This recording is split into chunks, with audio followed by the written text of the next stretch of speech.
Good afternoon, everyone. My name is Jay Hanley, State's Attorney here in Winnebago County. I want to introduce those standing behind me. To my left, your right, is Chuck Davidson, Master Sergeant with the Illinois State Police.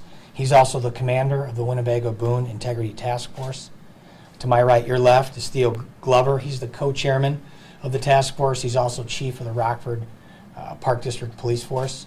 And David Ernest, who's the sheriff of Boone County. He's also the co-chairman of the task force. I thought I'd provide an outline for what we're going to talk about today. First, I'm going to give a background and some history of the task force, explain what it is and how it is activated. Master Sergeant Davidson will come up and talk a little bit about some of the facts of what we know from the incident that occurred both on Saturday with the county and on Sunday with the city. And so we'll refer to them in that way, the county versus the city. He'll also talk about the investigation, kind of what's been done so far. Obviously, we're very early in it, and what will be done in the future.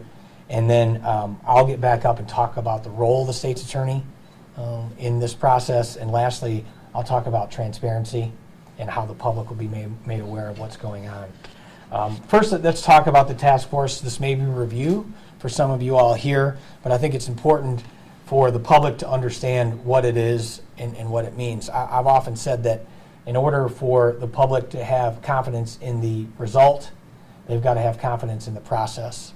And so the Winnebago-Boone Integrity Task Force is a multi-agency task force specifically tasked with investigating instances of the use of deadly force, in custody deaths, or serious bodily harm. The task force is drawn from 15 law enforcement agencies in Winnebago and Boone County. Now, in 2016, the Illinois legislature passed the Police and Community Relations Improvement Act, which required such task force. It required independent investigation of officer-involved deaths. However, in Winnebago County and Boone County, we've had an integrity task force since June of 2010. So how does it work, and when is it activated? Well, the sheriffs and police chiefs within Boone and Winnebago County maintain the authority to activate the task force when an officer shooting occurs. So as an example, on Saturday, when a sheriff's deputy was involved in an officer-involved shooting, the sheriff, in this case Gary Caruana, contacted the integrity task force so that it would be activated. One other thing to note, that particular agency that's involved, so again, using Saturday as the example, the sheriff's deputy and the entire Winnebago County Sheriff's Office, they are not part of the investigation. They are not part of the task force. There's an independence there. The command structure, I mentioned that the commander is from the Illinois State Police. In this case, it's Chuck Davidson. And then each investigation has its own squad leader. So in the county case, the squad leader is from Rockford Police Department, and that's Sergeant Swanson. In the city case, the Rockford City case, Sergeant Hughes of the Winnebago County Sheriff's Office is the squad leader in that case. All the crime scene investigation and other forensics is done by the Illinois State Police. So I'm going to call Sergeant Davidson up to the podium, and he'll discuss, again, what we know thus far about the two incidents, and then the status of the investigation and what will happen going forward.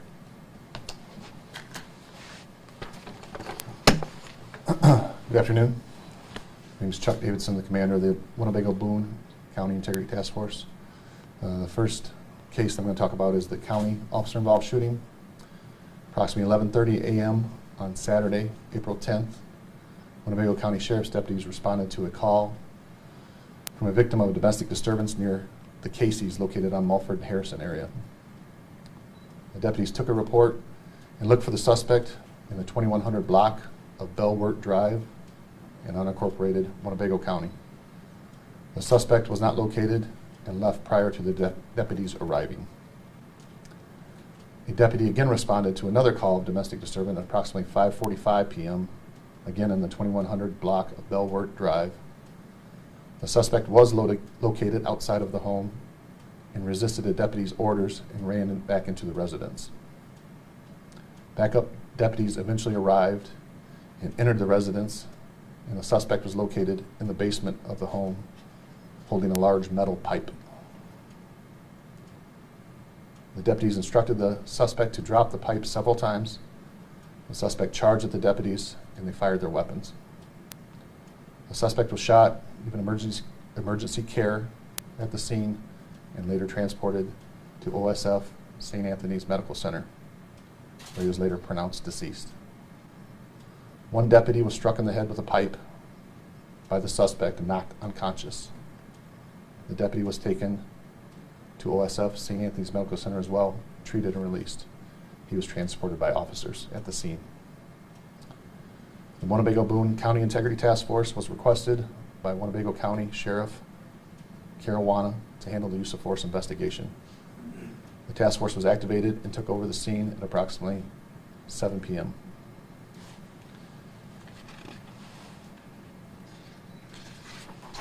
I'm also going to provide information on the Rockford police officer involved shooting that we had last night. On Sunday, April 11th, approximately 7 p.m., Rockford Police Department officers attempted to stop a vehicle near the area of Central and Michigan in Rockford, Illinois. The Rockford police officers located the vehicle a short time later in the 400 block of Illinois Avenue.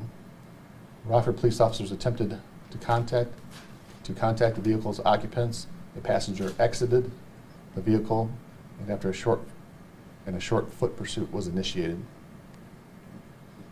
The foot pursuit ended in an officer-involved shooting in the backyard in the area of 417 Illinois Avenue in Rockford.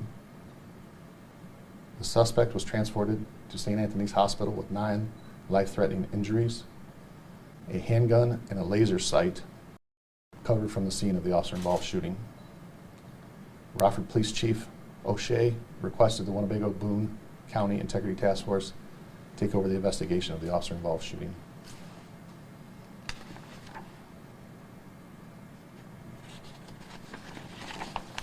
Go back into this, or? Yeah, why don't you check with the investigation? Okay. Sure. State's Attorney Hanley, when we talk about the typical steps for an OIS investigation that we process and that we handle. I just did some basic things down here for you. One of the things we do, obviously, is a police interview of witnesses, including the family or suspect, when possible. We also, a secondary thing was a canvass of the neighborhood in the areas of the shootings, looking for witnesses, either out their windows of their houses or otherwise. We process the scene with our crime scene investigators. We have a special unit in state police that comes up and handles all the forensics and collects the evidence, photographs, and does that kind of stuff. CSI will also collect the clothing, the guns, the weapons from the officers and suspects, anybody involved in the incident. We also do a video canvass of the area to see if there's any ring doorbells, anything that's prominent like that. Business cameras, anything like that we can find that may have information on it as well. Collection of all the body cams and squad car cams from the police personnel that were involved in the incident.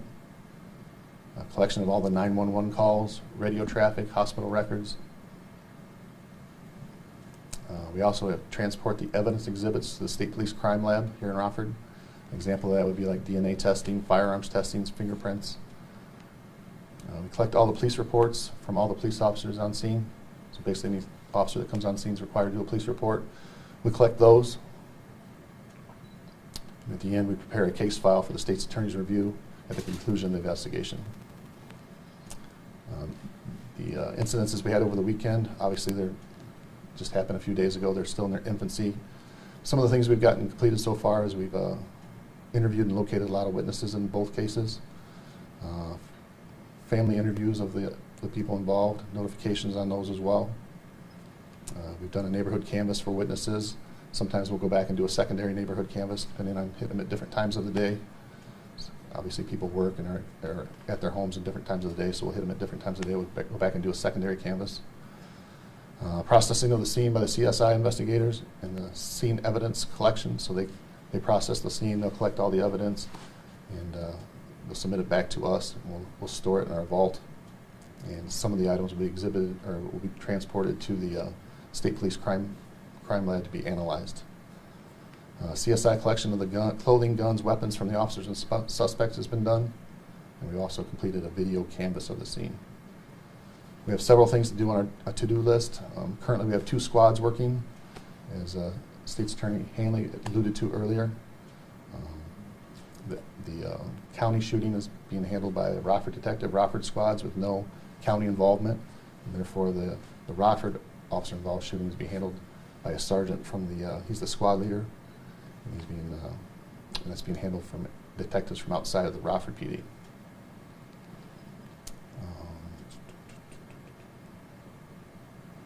To-do list, some things we still have left to do. We obviously have the collection of the body cams, squad car cams from all police personnel. We're working on the process of collecting all that right now, collecting all the 911 calls, radio traffic, hospital records. Still working on collecting all that. Collection of all police reports and from all the police officers at scene. Obviously, it takes them some time to write their police reports, and get them over to us, get collected, for us to read through those and verify. Prepare and deliver any evidence exhibits to the crime lab. We're still working on that. And obviously the last thing and the last step we do is prepare the investigative case file for review by the State's Attorney's Office. State's Attorney Hanley also wanted me to talk about the timeline for an OIS investigation. Obviously it varies anywhere from 30 days to 6 months depending on the amount of evidence, number of witnesses to be located and interviewed, and many other factors. The most important factor affecting the timeline of the case is usually the crime lab analysis. DNA analysis can take anywhere from 6 months to even longer, depending on the circumstances. So that's one of the holdups in these types of investigations, especially if DNA is involved. It usually makes it a more lengthy investigation for the officers, for everybody involved. With that, I'll turn it back over to State's Attorney Hanley. Thanks, Sergeant.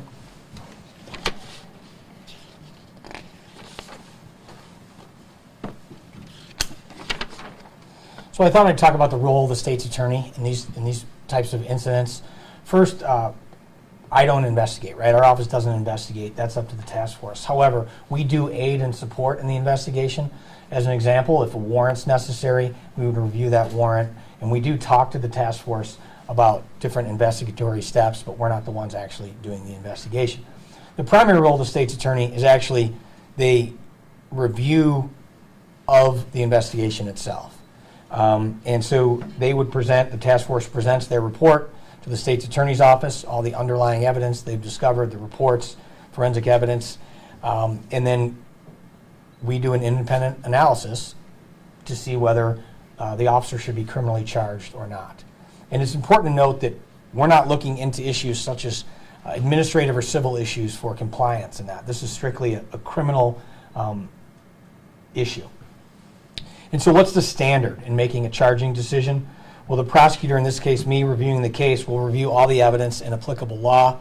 I will then consider whether the evidence is admissible. And after considering all the admissible evidence, the prosecutor, me, then determines whether the evidence can establish all the elements of the crime beyond a reasonable doubt. This would also include the evaluation of potential defenses such as self-defense. Now, what's the specific standard? In a case like this, typically, in the use of force, an officer may use deadly force when, based upon the totality of the circumstances, the officer reasonably believes that deadly force is necessary to defend against an imminent threat of death or serious injury to the officer or others. Now, this is fairly general, right? There's a little bit more to it. I'm just trying to give you an idea of kind of the general standard and the specific standard that I'm bound by in these cases. I then make a decision. If I decide not to charge the officer, then I will actually release kind of a memorandum explaining the facts and the basis for that decision, and then much of the evidence will be disclosed at that time. The only caveat to that is, if someone is charged other than the officer in this incident, the reports and the investigation will not be disclosed because that case will still be ongoing. The most recent example is the Tyrus Jones case, right? Tyrus Jones was charged criminally, and so some of the information wasn't disclosed publicly because that case is still weaving its way through the criminal justice system. If I were to decide to charge, then you get basic information on the defendant's, the officer's name, what he or she is charged with, and then a relatively short statement of facts, like with any criminal case. So that's kind of my role in the process.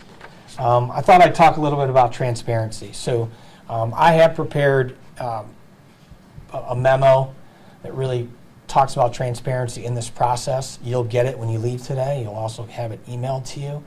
There was another memorandum that my predecessor prepared, and it's actually really informative.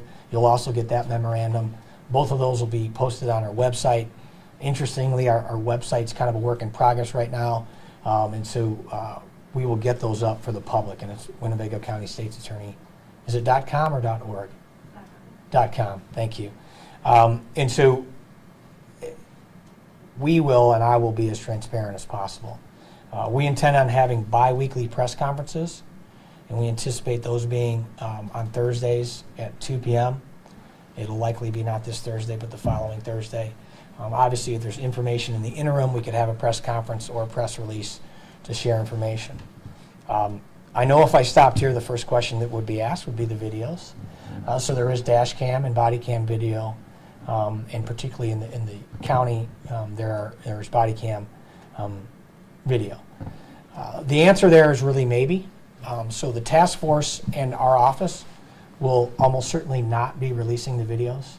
However, the sheriff's office could potentially release those videos. We will be in discussions with them about whether or not they'll be released. It will not happen in the next 24 hours. I would anticipate, if it was released, being in the next 7 to 10 days. I understand the public's interest in these cases, and again, I promise to be as transparent as we can be. But I think it's important to note that this is still an investigation. Like anyone who's under investigation, there's a level of, we don't disclose investigations as we go. And so we have to be cognizant of preserving the investigation while also being as transparent as possible with the public.